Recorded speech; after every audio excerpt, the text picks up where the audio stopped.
കാരണം നമ്മൾ ഇപ്പം പല വിധത്തിൽ ആർട്ടിസ്റ്റുകൾ പൊട്ടിമുളച്ചിട്ടുണ്ട് അല്ലെ. നമുക്ക് ചില ഭാഗ്യം കൊണ്ട് നമ്മൾ നേരിട്ട് സീരിയലിലോട്ട് വെറും ഒരു പിന്നെ വെറുമല്ല നമുക്കിപ്പോ ഒരു സാധാരണ ഒരു വെബ് സീരീസ് ചെയ്ത ഒരാളെ സംബന്ധിച്ചിടത്തോളം അല്ലെങ്കിൽ ഒരു ചെറിയ ഇപ്പൊ സീരിയലിൽ നായികയാവുന്നവർക്ക് ചിലപ്പോൾ നമുക്കൊരു ഗ്രൂമിങ് നടത്തി അവരെ നേരിട്ട് അങ്ങ് സെലക്ട് ചെയ്യും. അവർക്ക് അത് മാത്രമേ ചെയ്യാൻ പറ്റൂ. സീരിയൽ ചിലപ്പോൾ ഒരു ഉദ്ഘാടനത്തിന് പോയാൽ ഒരു മൈക്ക് കിട്ടിക്കഴിഞ്ഞാൽ വിറയ്ക്കുന്ന എത്രയോ നടന്മാരെ എത്രയോ ആൾക്കാരെയും ഞാൻ കണ്ടിട്ടുണ്ട്. പക്ഷെ അപ്പനെ സംബന്ധിച്ചിടത്തോളം എന്നെ സംബന്ധിച്ചിടത്തോളം എനിക്ക് തോന്നിയ ഒരു കാര്യം എന്താ വെച്ചാൽ ഞങ്ങൾക്കൊരു അടിത്തറ ഞങ്ങൾ പെർഫോമേഴ്സാണ്. സ്റ്റേജിൽ ഞങ്ങൾ അല്ലെങ്കിൽ എക്സ്ട്രാ കരിക്കുലർ ആക്ടിവിറ്റീസ് എന്ന് പറയുന്നത് പോലെ അതായത് നമുക്ക് പാടാൻ അല്ലെങ്കിൽ ഡാൻസ് ചെയ്യാൻ. അപ്പം ഇത് കുറച്ചും കൂടെ എന്താക്കണം എന്ന് തോന്നി, ആൾക്കാരിലേക്ക് എത്തിക്കണം എന്ന് തോന്നി.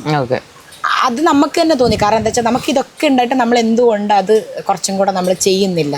ഇപ്പം അപ്പാനെ സംബന്ധിച്ചിടത്തോളം ഇപ്പം വേറൊരു നടനെ ഒരു സ്റ്റേജിൽ ഒരു പെർഫോമൻസ് ഉണ്ട് എന്ന് പറഞ്ഞാൽ ചിലപ്പം വേറെ എനിക്ക് എത്രയോ അറിയാം, എത്രയോ വലിയ വലിയ നായകന്മാർ സ്റ്റേജിൽ ദിലീപേട്ടൻ്റെ ഒക്കെ കൊടുത്ത് മൈക്ക് കൈ തരരുത് അറിയും, അല്ലെങ്കിൽ ഡാൻസ് കളിക്കാൻ വിളിക്കരുത്. പക്ഷെ നമുക്കൊരു സ്റ്റേജിൽ നമ്മൾ ആദ്യം പറഞ്ഞ ഡാൻസ് കളിച്ചാൽ പോയി പൊളിക്കാൻ ഈ ഒരു സാധനം. അപ്പം അത് നമുക്ക് ഈ ഒരു ബാനറും കൂടെ കിട്ടിയത് കൊണ്ട് സ്റ്റേജിലും അല്ലെങ്കിൽ പുറത്ത് പെർഫോമൻസ് ചെയ്യാനും അല്ലെങ്കിൽ നമ്മൾക്കൊരു ഗസ്റ്റായിട്ട് വിളിക്കുമ്പോഴത്തേക്കും നമുക്ക് അങ്ങനെയുള്ള ഒരുപാട്.